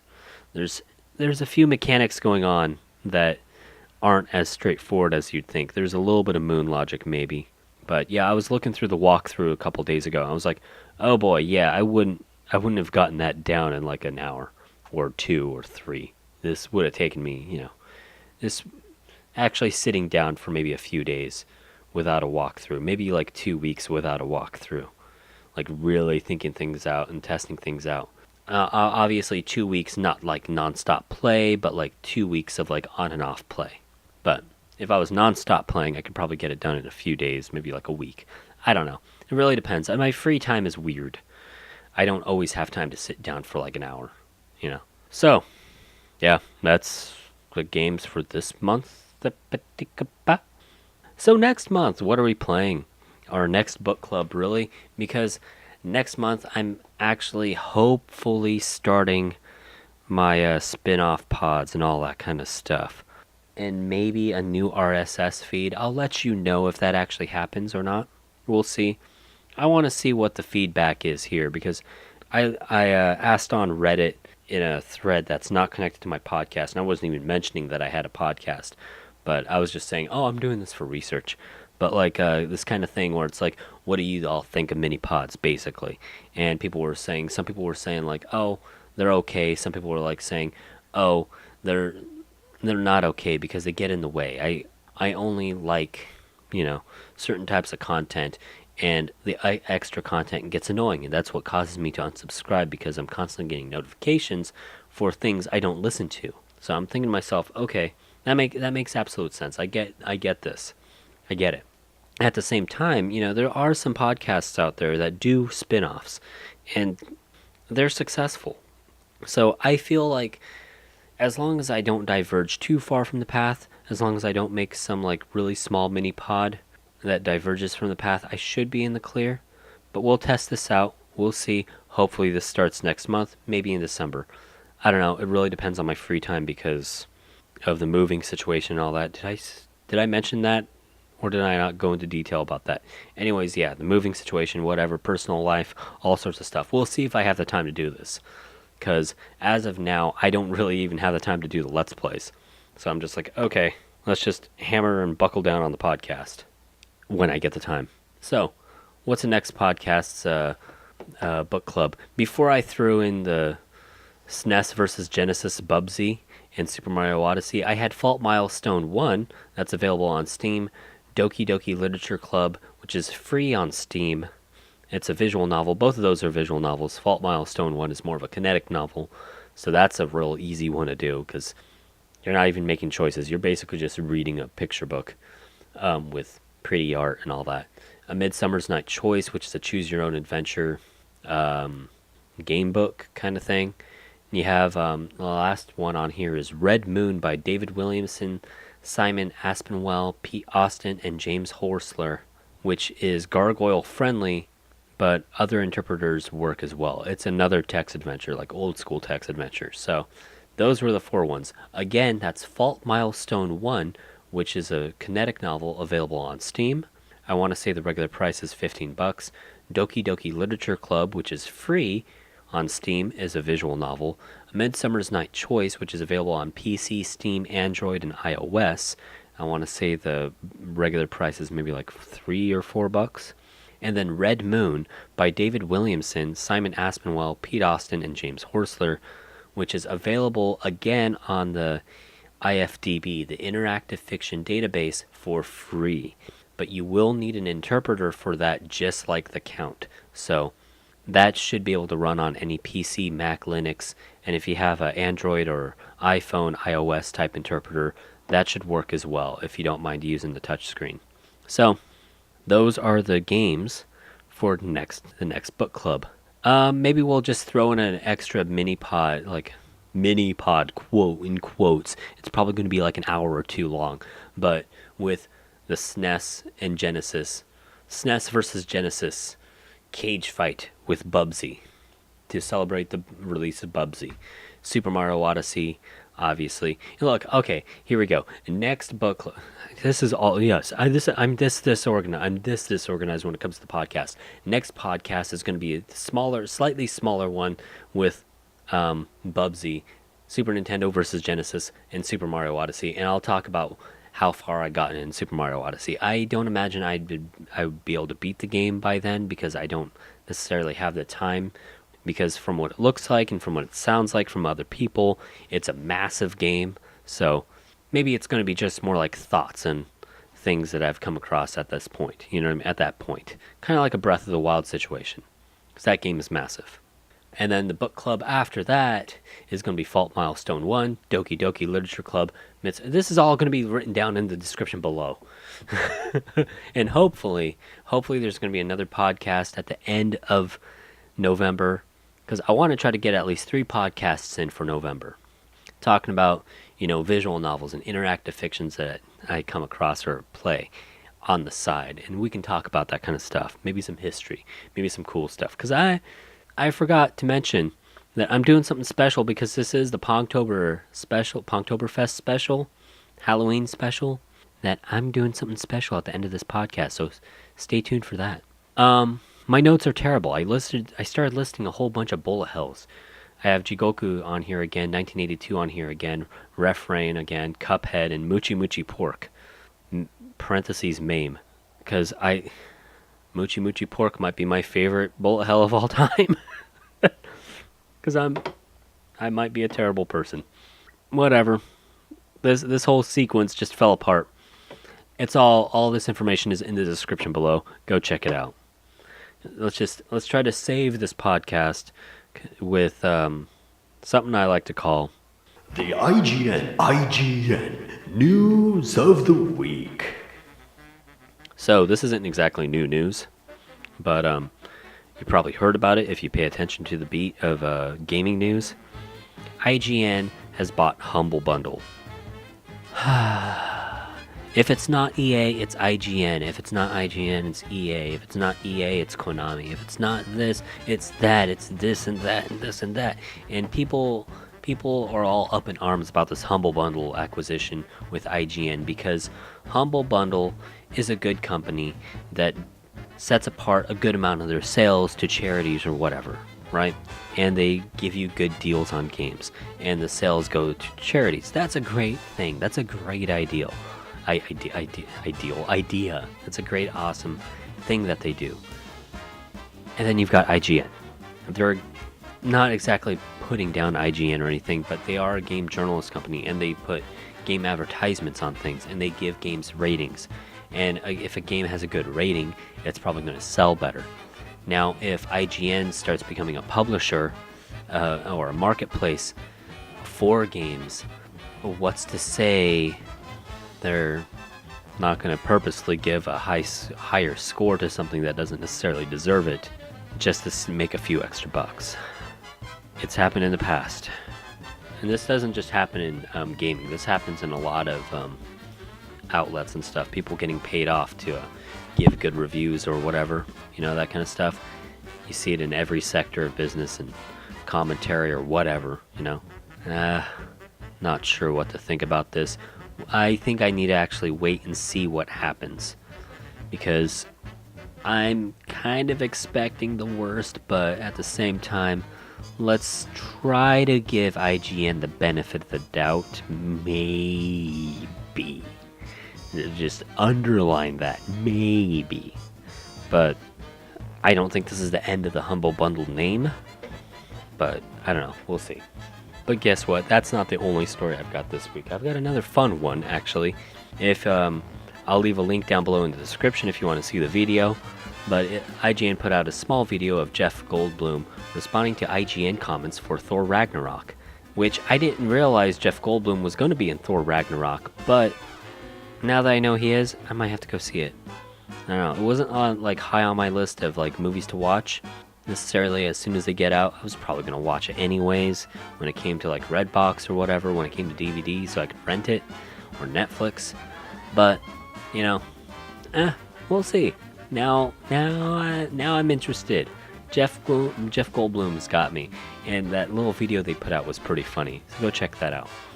Oh boy, looking at time, I am running out of time. Do we have time for this? Let me tell you a little story.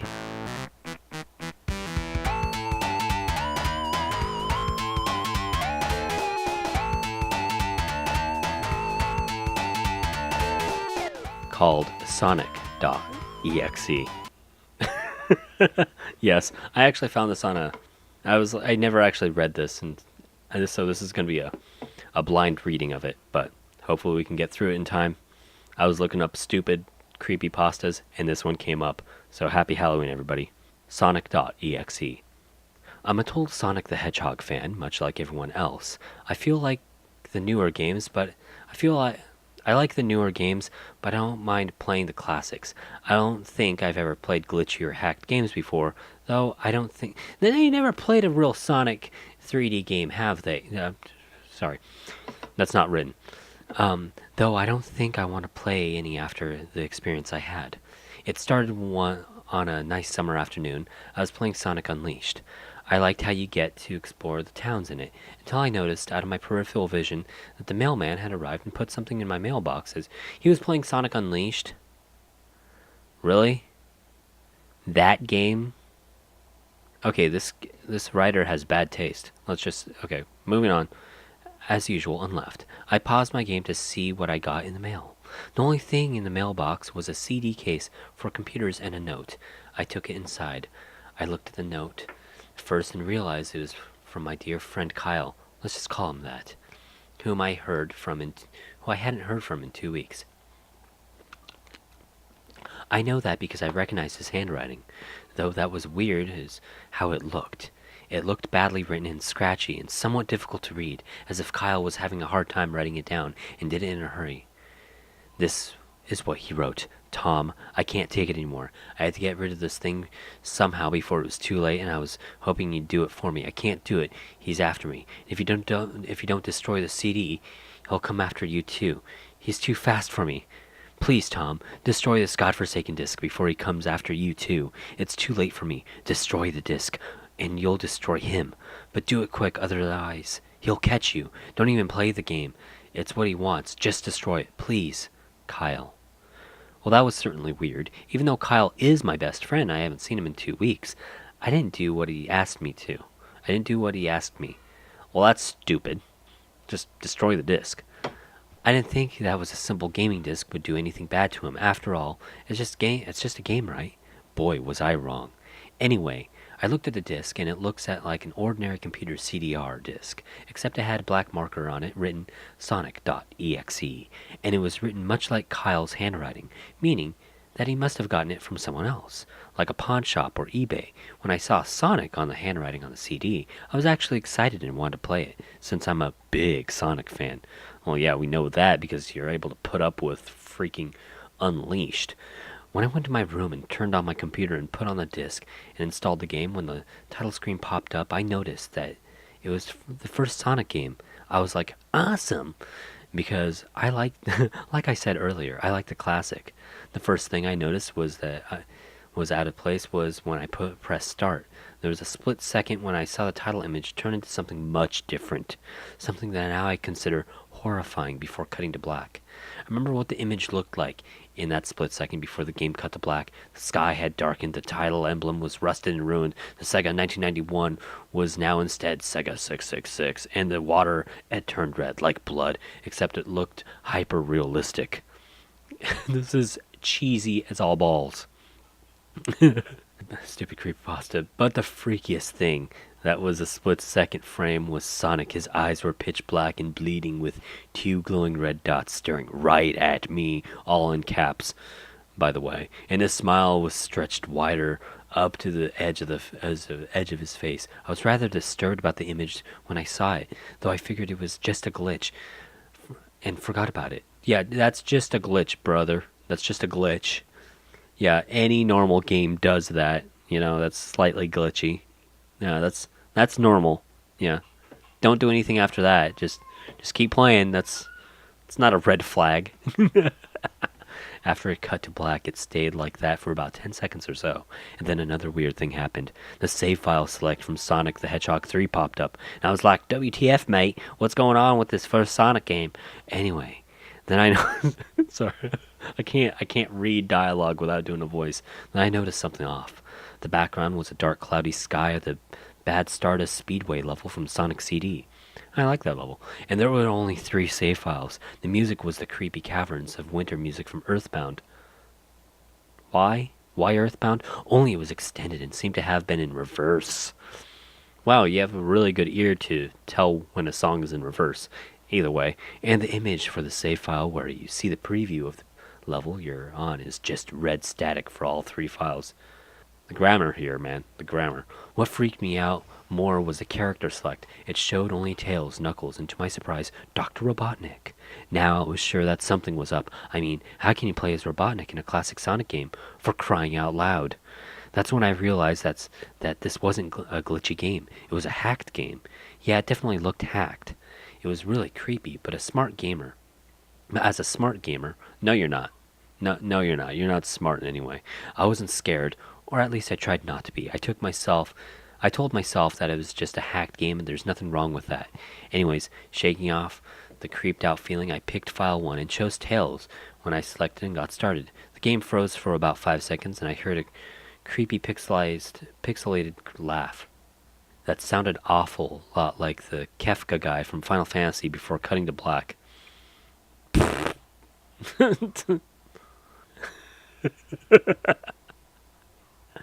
I Kefka. The screen stayed black for about 10 seconds or more.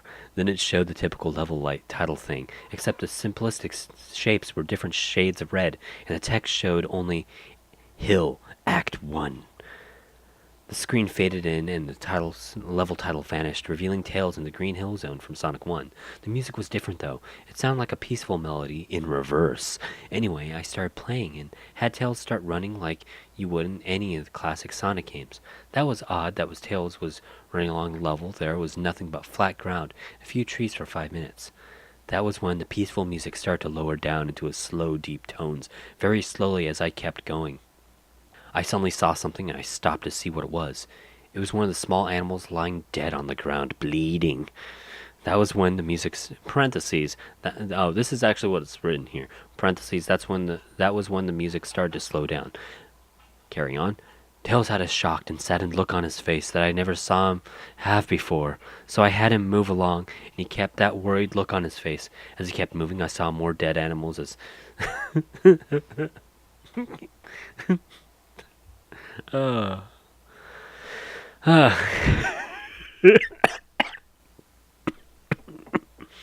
Sorry. I'm trying to get in the mood here. As he kept moving, I saw more dead animals as Tails moved past them, looking more and more worried as the music lowers, and he moves past more dead animals. This is written really poorly. I was shocked to see how they all died. They looked like somebody killed them in rather gruesome ways. A squirrel. Yes, there are this many run-on sentences. I apologize. A squirrel was hanged on a tree with what appeared to be his entrails hanging out. A bunny had all 4 of his limbs torn off, and a duck had his eyes gouged out and his throat slit. I felt sick to my stomach when I saw this massacre, and apparently so did Tails. After a few more seconds, there were no more animals, and the music seemed to have stopped. I still kept Tails to continue.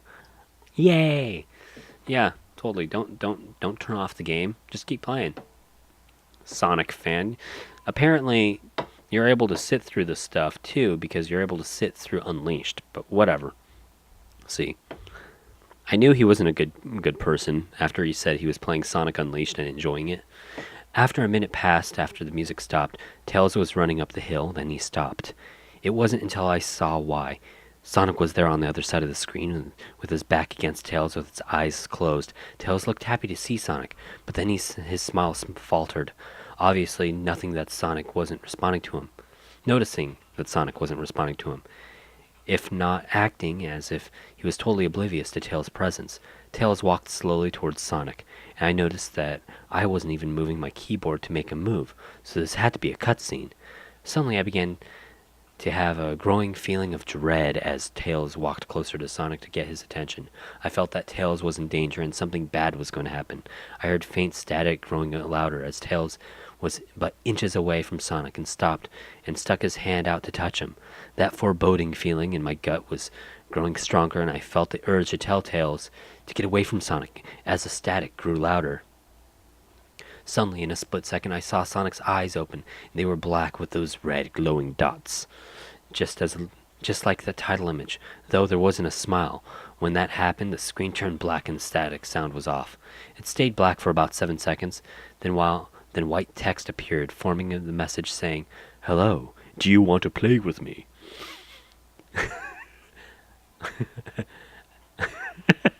Oh, I should have. Okay. Wait for some more dialogue, because I want to do that voice. Hold up.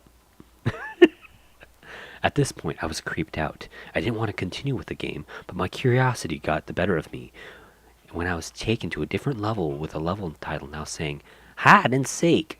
This time I was in Angel Island level with Sonic.EXE. In the Angel Island level from Sonic.EXE, and it looked like everything was on fire. Tails looked as though he was scared out of his wits this time. He actually looked at me and made frantic gestures to me as if he wanted to get out of the area he was in as fast as possible.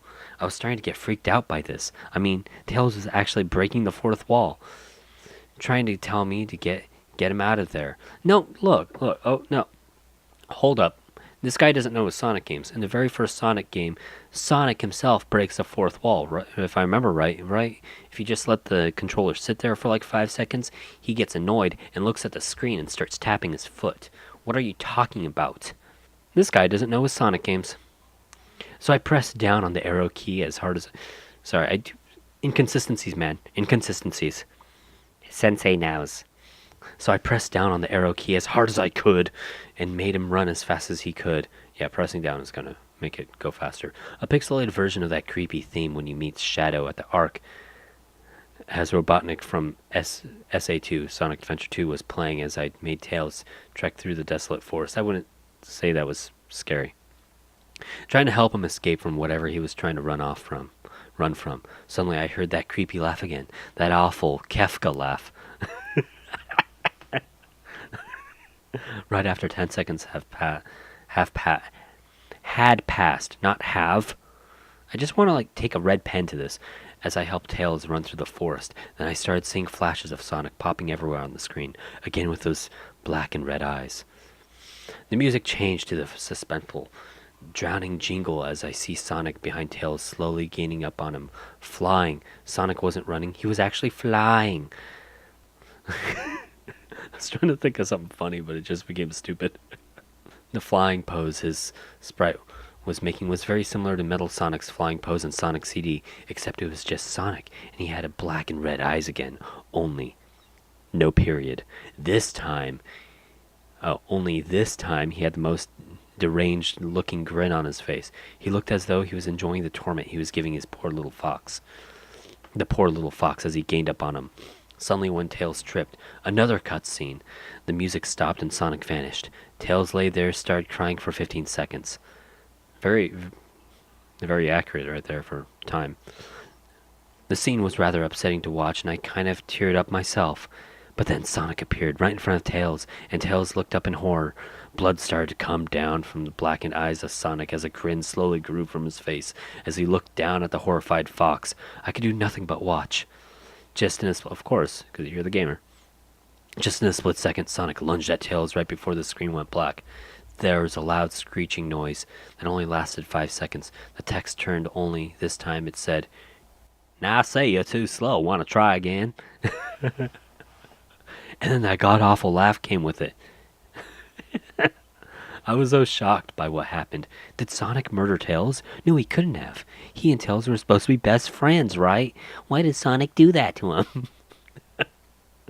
I shook the shock off as I was brought back to the character select. The save select had Tails was different. Tails was no longer in the box itself, but in the TV screen itself, which was flickering with a red static. Tails' expression scared me. His eyes were black and bleeding. His orange fur had gone black and he had an expression of anguish on his face. Trying to ignore it, I picked Knuckles next. Yeah, okay, that's good. Smart, you just saw what happened to Tails, Maybe you don't like Knuckles. Let's throw him in the mix. The laugh came again, and the screen cut to black again and stayed there for another 10 seconds. This time, the level said, "You can't run." I was really freaked out by now. I couldn't really tell if this was a glitch or a hack or some kind of sick, twisted joke or anything really, but despite my fear of what happened next, I kept playing. The next level looked much different. It had the ground of a scrap brain zone, but the sky background looked like the main menu. It had a dark, reddish, cloudy sky. But it was the music that creeped me out the most. It looked like Gyga's theme from right after you beat Pokey in Earthbound. Okay, that's moderately creepy. I also noticed that Knuckles looked afraid just like Tails did, though not as much. More rather, looked a little unnerved. He broke the fourth wall just like Tails and looked as if he wasn't sure about going on, but I made him move anyway. Nice. You're mean. You're sick and twisted.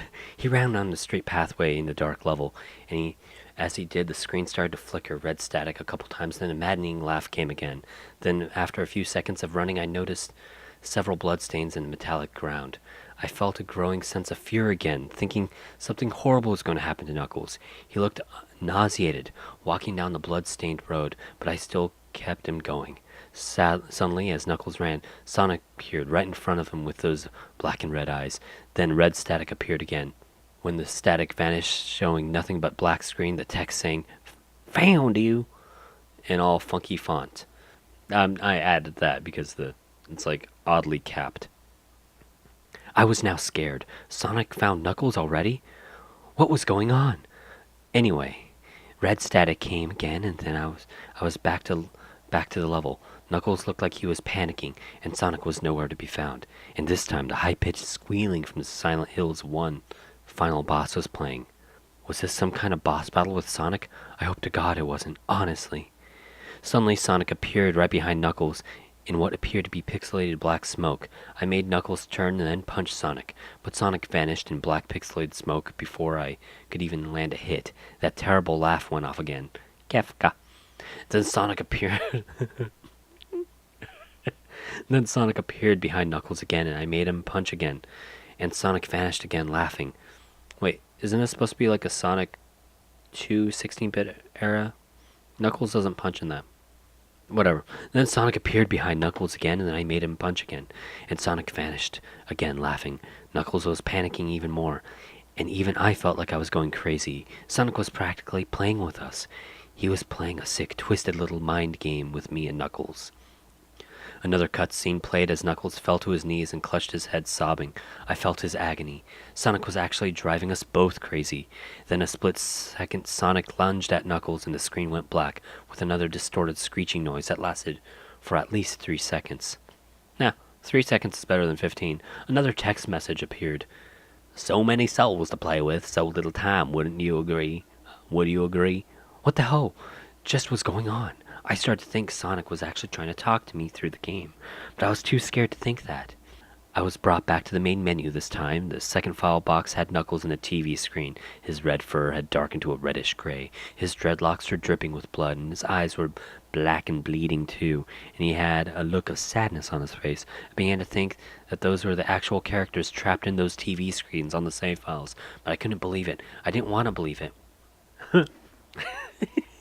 So I shut off the game and took a break. I took a nap, wish I hadn't, because I then began to have the most disturbing nightmare. I was in a pitch black darkness, though I was under the light given by the lamp that hung high above my head. I could hear the cries of Knuckles and Tails nearby.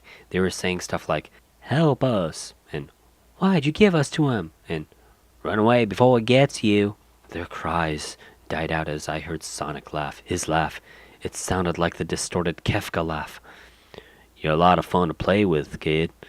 Just like your friend Kyle, though he didn't last long."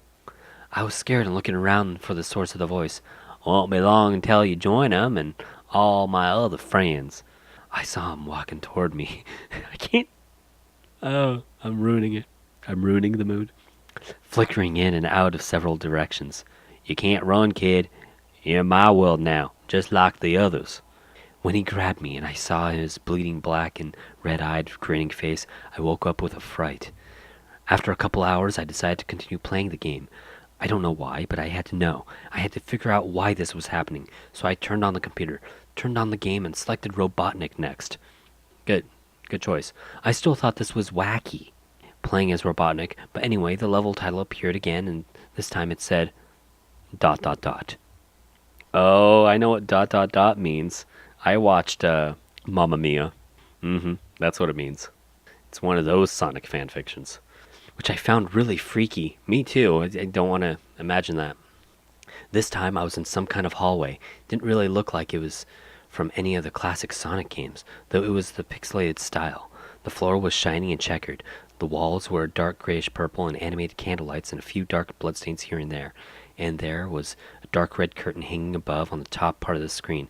Every 12 seconds or so, that red curtain sways very slowly, but whenever you're playing the game, you can barely see it move. The music was oddly pleasant. A piano playing a rather sad yet peaceful song. But I knew better. This was a song that played in Hill Act 1, only it was in reverse. Bum bum bum. Robotnik didn't look entirely nervous like Tails and Knuckles did, but he did have a suspicious look on his face, as if he was just a bit paranoid. He did a little animation when I just left him standing. He turns his head to the left and then to the right at least twice, then shrugs at me, as if he has no idea where he was or what was going on. Even though I was scared out of my mind about what was going on, I had Robotnik continue onward. He did his usual running animation, when you've beaten him at the end of the classic Sonic game and you chase him, as we continued going through the hallway. Then I stopped at a long flight of stairs leading downward. Now I was nervous. Even Robotnik seemed unsure of himself, though I pressed onward. As I led Robotnik down the stairs, I noticed that the walls had gotten darker and more reddish. The red torches are now an eerie blue. Then we landed onto another hallway. This one was longer than the last one, or at least it felt like it. And then we headed down another flight of stairs down, and this one was much longer. Took at least 1 full minute. That's some terrible gameplay. And then I heard that horrid Kefka laugh again, and then the music slowly faded until it was quiet. As it did, the walls turned more dark red, and the torches were black flame now. That's what it literally says. The torches were a black flame now. Okay, that's not what it says. When Robotnik landed onto the third hallway, I noticed he looked really creeped out, though he tried to hide it. I couldn't blame him. I was scared too. Oh, Robotnik's a brave boy. Suddenly, Sonic popped right in front of Robotnik, the same way he did Knuckles, and then the red static. The red static lasted for about 15 seconds. No S. And then it showed me a most unpleasant image. The image showed a hyper-realistic of Sonic standing in the darkness where you can only see his face with his head and torso faded into black. I was reading it word for word. It was poor grammar. And when I say hyper-realistic, I mean like he looked so real you could actually see the lines of his blue fur, as if you could actually feel the fur if you touched the screen. His face, oh God, he had the most horrifying smile I'd ever seen, and that's saying something considering I saw the image at the start of the game. His eyes were wide and black, once again crying blood, which also looked hyper-realistic. And there were 2 small glowing red dots in those black eyes staring right at me, as if staring into my mind. His grin was wide and demonic. It literally stretched to the sides of his face like a Cheshire cat, except Sonic had fangs, very sharp fangs, which were like the werehog's teeth, except more vicious looking, somewhat yellowish from the look of it. He had stains of blood and small bits of flesh on his lips and fangs as he ate some animal. Oh, I see. The Sonic Unleashed was foreshadowing. Okay, I see what you did there. I'm giving him too much credit. I stared at the gruesome image for a good 30 seconds, never taking my eyes off it. I felt as if he was actually looking at me, smiling at me, that face. It just took 10 seconds for it to etch itself into my brain for good. Then the screen flickered with red static again 3 times. On the 3rd time, I heard the Kefka laugh. Except this time it sounded distorted, demonic even. It went black. I'm reading ahead. I apologize. This might get cut out. It went black to the image again. This time there was the text again, though it was messed up. But it was pretty much one of the most horrifying things I looked at since I had this game. I am God. It was when I read the message, like looking at Sonic, when it hit me. I realized right there and then, this Sonic was a monster. A pure evil, sadistic, all-powerful, nightmarish, demented monster. Really. Finally you get that. And all of his victims, including Tails, Knuckles, Robotnik, and possibly Kyle, are just his little toys. And the game is the very gateway into his chaotic, nightmarish world. the very hell his victims are trapped in. Suddenly, in an actual split second, I screamed as Sonic lunged at the screen, screeching loudly with his mouth wide open to an unnatural length, revealing nothing but a literally spiraling abyss of pure darkness before the red static came again. This time much louder and distorted, so loud that it hurt my ears. I yelled and grabbed my ears as the red static screeched for a good 7 seconds. These run-on sentences are a nightmare. Ugh, scariest thing about this story. Then it stopped and showed nothing but black screen. As I sat, trying to read this is testing my abilities here. As I sat there staring at the black screen, one last text came up. Ready for round 2, Tom? The Kefka laugh, now sounding more clear as if Sonic was right behind me. Played again 3 times as I looked at the text in shock and confusion. Then I got booted back into the main menu, but this time the third save file had a TV image of Robotnik in the same tormented state as Tails and Knuckles. Robotnik's skin turned a dull gray, his mustache drooped and had blackened, his glasses broke and blood is coming out of them. From them, and he had a mere dead-like expression on his face. I looked at Tails, Knuckles, and Robotnik, and I cried a bit. I pitied them for the agony they're going through. You caused it, yo. They were forever trapped within the game, forever tormented by that horrid hedgehog, and will always be. Then the computer shut itself off. I couldn't turn it back on no matter what I did. I sat there for maybe 25 seconds, horrified by what just happened. Sonic is the very embodiment of evil. He tortures people who play his game in more ways than one, and then when he gets bored, he drags you into the game, literally drags you to hell, where he can play with you always as his toy. I can't get the game out of my computer. I think it's stuck in there, but I at least managed to turn it back on now. After I sat there for 25 seconds, I heard a voice right behind me, like a whisper. Try to keep this interesting for me, Tom. I turned around to see where the voice came from, and what I saw made me scream. Sitting on my bed, staring right at me, was a Sonic plushie, smiling with bloodstains under his eyes. Bum. Now if you like more odd Sonic fan fiction, don't take my word for it. Read a book. Oh, that took forever. That was a lot longer than I thought. I'm in a hurry. So, hope you enjoyed that. Happy Halloween, everybody. That was Sonic.EXE. That's where the memes come from. Oh my gosh. So this mini pod was a fail, as I'm guessing it's going to be almost 2 hours long. So let's wrap this up. Where can you find me? And if you're hoping for a freaking anime segment, wait till next time. Hopefully I can get a whole bunch of episodes out next month. You can find me out on Twitter at Sensei_Pong, out on YouTube at www.youtube.com/MrSenseiPong, on Facebook at facebook.com/SenseiPong. You can also find a link to my Steam Curator page down below in the description. All this information is down below. Don't forget to like and subscribe. If you're watching this on YouTube, you can find this podcast for free out on iTunes and Android and all the good stuff like Stitcher. I don't use Stitcher, but I hear it's good. I've got stitches on my thumb, but, maybe I'm a hardcore Stitcher fan, but whatever. All this information is in the description below, regardless if you're watching this on YouTube or on podcasts or whatever you're on, Android. I don't care. Yeah, that's about it. Have a safe Halloween, everybody. Hope you enjoyed that. Sensei Pog signing out. Blah, blah.